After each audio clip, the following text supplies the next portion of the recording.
लोकसभा चुनाव 2024 में बीजेपी को यूपी में बड़ा नुकसान होता दिख रहा है।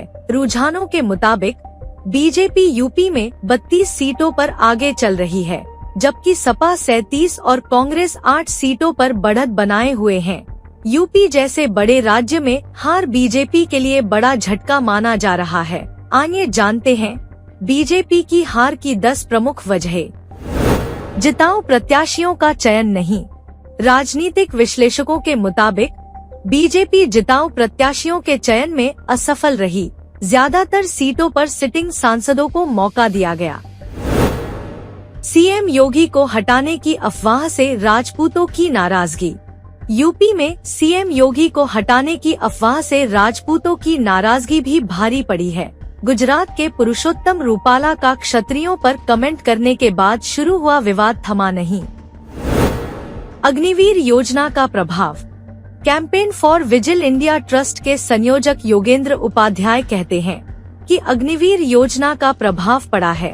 यदि एक गांव में अग्निवीर सेलेक्ट हुआ है तो गांव भर के नौजवानों की भावनाओं पर उसका नेगेटिव असर पड़ा है। Paper leak. यूपी में पुलिस भर्ती और अन्य परीक्षाओं के पेपर लीक के मामलों ने खूब तूल पकड़ा। इसको लेकर भी युवाओं में नाराजगी थी।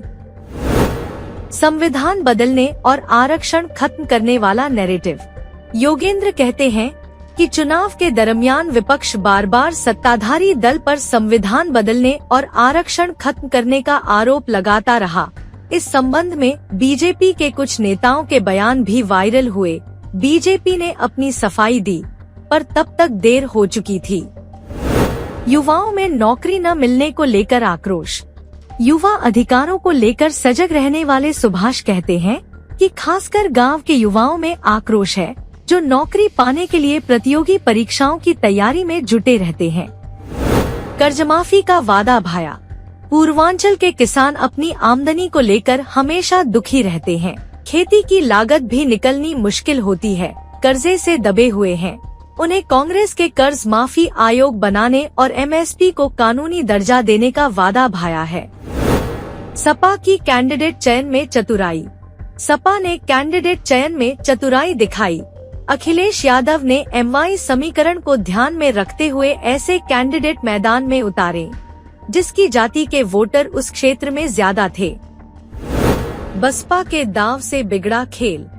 बसपा सुप्रीमो मायावती ने को भले ही विपक्ष बीजेपी की बी टीम कहकर आलोचना करता रहा हो, पर उनके टिकट के बंटवारे ने एनडीए प्रत्याशियों को नुकसान पहुंचाया। कोविड वैक्सीन साइड इफेक्ट और इलेक्टोरल बॉन्ड कनेक्शन। चुनाव के बीच ही सुप्रीम कोर्ट के आदेश के बाद इलेक्टोरल बॉन्ड का ब्यौरा सार्वजनिक किया गया। पार्टियों को चंदा देने वाले लोगों के चेहरे जनता के सामने आए। तभी कोविशील्ड बनाने वाली कंपनी एस्ट्रेजेनेका ने ब्रिटिश अदालत में वैक्सीन के साइड इफेक्ट की बातें स्वीकार ली।